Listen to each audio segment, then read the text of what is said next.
My name is Darrell Enderlin. I'm a retired first sergeant in the United States Marine Corps. Joined the Marine Corps in 1972 to 1992. My MOS was an 03-11, and then a first sergeant when I retired right after Desert Storm. What got me here to Idaho was my son, who was a police officer in San Diego for 11 years. He was in the gang unit for 10 years straight before he transferred to the Northern Division in San Diego. From there, he wanted to get out of San Diego because he was pulling his gun almost every night. He was on TV a lot, he did a lot of things, he saw a lot of things. And he said he had to get out of there and go to somewhere where he thought was a better place to be an officer. And that's what brought us here from San Diego to Idaho. Matt was a police officer for 11 years, and he wanted better quality of life. So he applied for the Meridian Police Department here in Idaho, and he got the job, and we followed him here because he had two kids and our grandkids, and we wanted to be around our grandkids. So we followed Matt, and his sister came. Her husband's a fireman, and we all ended up here in Idaho. And after 2 months of Matt's training, he was getting ready to move on, but there was an incident happened where Matt did something and it got into his head.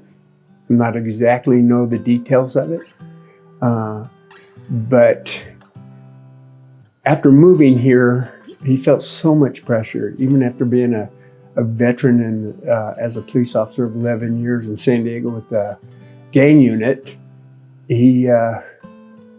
This incident caused him that he felt under pressure of who he was as a police officer. He started to doubt himself, and not knowing anybody, coming from San Diego to, he felt like a small town he had 200 police officers in San Diego to 200 police officers in Meridian.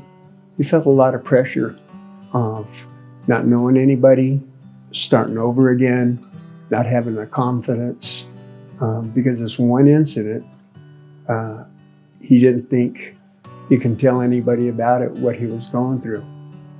And that's kind of what started it all, him starting to doubt himself through this incident where he thought he was a bad cop, and it got into his head.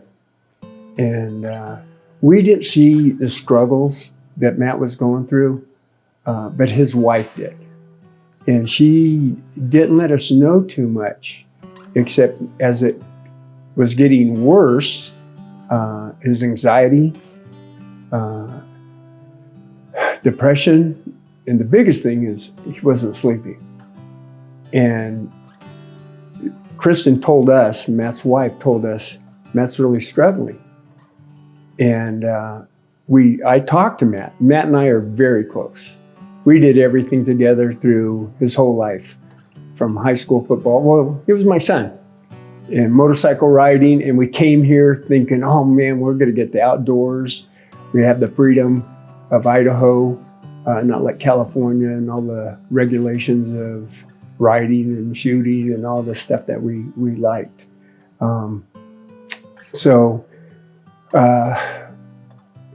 He was struggling, and Kristen told us about it, and I asked him, Matt, what's going on?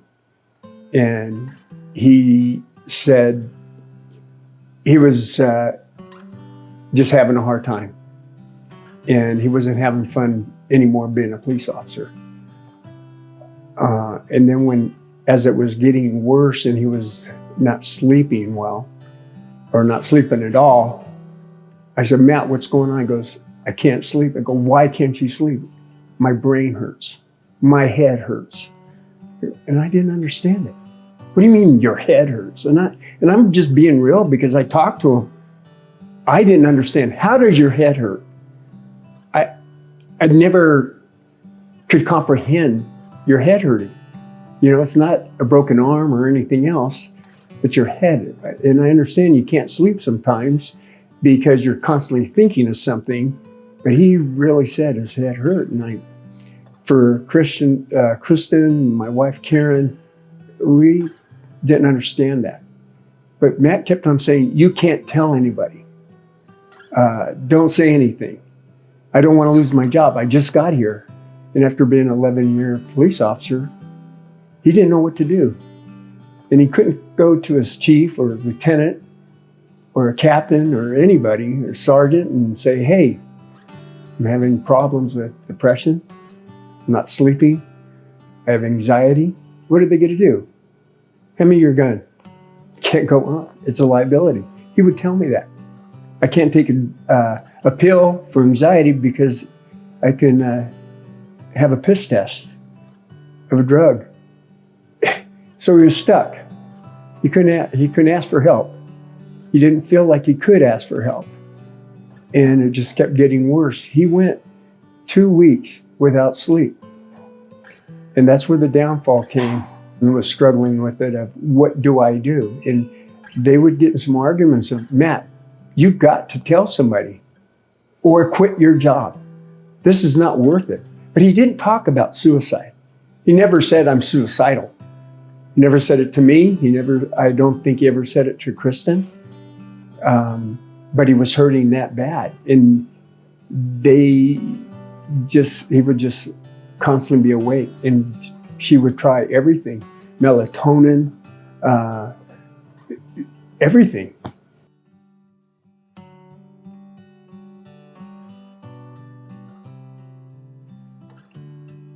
Well, Matt did take his life, and by suicide, on duty. He was with his TO officer, was in the morning shift. He did a stop, and then right after that stop, he drove to St. Luke's Hospital to the emergency room. And in front of the emergency room, and the TO officer asked Matt, what are you doing? Why are we here? And Matt got out of the car and took the gun to his head and took his life.